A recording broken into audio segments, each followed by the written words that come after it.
हर साल की गर्मियों के अंत और शरद के प्रारंभिक काल की रात में लासा के दक्षिण पूर्व आकाश में एक नया रोशनीदार तार चमकता हुए निकलता है। इसी रात से तिब्बती जाति का स्नान उत्सव आरंभ होता है। इस चमकदार तार मात्र 7 रातों तक मौजूद होने के कारण तिब्बत का स्नान उत्सव भी 7 दिन मनाया जाता है। इस प्रथा के पीछे एक कहानी प्रचलित है। कहा जाता है कि बहुत पहले तिब्बती घास मैदान में एक मशहूर वैद्य था। उसका नाम युथवो युनतांग किंगबू। चिकित्सा और औषध में पारंगत होने की वजह से वो किसी भी कठिन व जटिल बीमारियों का इलाज करने में दक्ष था।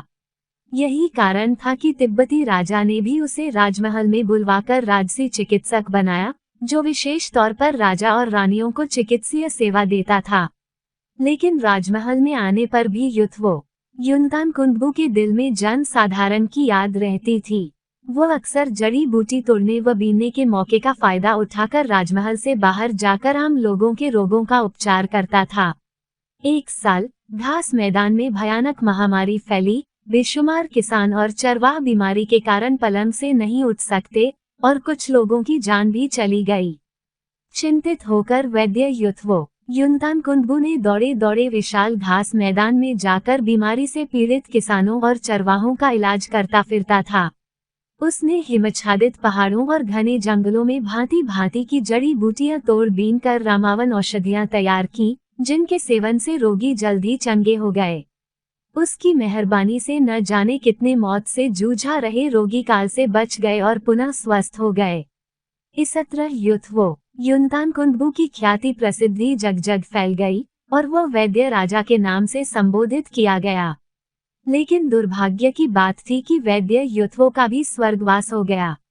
उसके देहांत के बाद घास मैदान में फिर एक बार महामारी पनपी, जिसने पहले की महामारी से भी भयानक रूप ले लिया था। बेशुमार बीमारी से जान गंवाए रोग के शैया पर छपछपा रहे लोगों ने जमीन पर गिरकर स्वर्ग से उनकी रक्षा करने की प्रार्थना की। संयोग की बात मानी न मानी, एक दिन रोग से बुरी तरह पीड़ित एक नारी ने सपना में देखा कि वैद्य युथवो का भी स्वर्गवास हो गया। उसके देहांत के बाद घास मैदान में फिर एक बार महामारी पनपी, जिसने पहले की महामारी से भी भयानक रूप ले लिया था। बेशुमार बीमारी से जान गंवाए रोग के शैया पर छपछपा रहे लोगों ने जमीन पर गिरकर स्वर्ग से उनकी रक्षा करने की प्रार्थना की। संयोग की बात मानी न मानी, एक दिन रोग से बुरी तरह पीड़ित एक नारी ने सपना में देखा कि वैद्य युथवो युनतांग किंगबू ने उसके पास आकर बताया, कल की रात जब दक्षिण पूर्व के आकाश में एक चमकदार तारा उदित हो उठा, तो तुम चीचू नदी में जाकर पानी से नहा लो, इससे तुम बीमारी से पिंड छूटेगी। सपना सच में आया। चीचू नदी में स्नान करने के बाद उस नारी की बीमारी खत्म हुई। वह चंगी हो गई और पीली पतली दुबली रोगी नदी के पानी से नहाने के बाद तुरंत सेहतमंद हुई और चेहरा चमकने लगा। खबरी कानों कान फैली। सभी रोगी नदी में नहाने चले गए।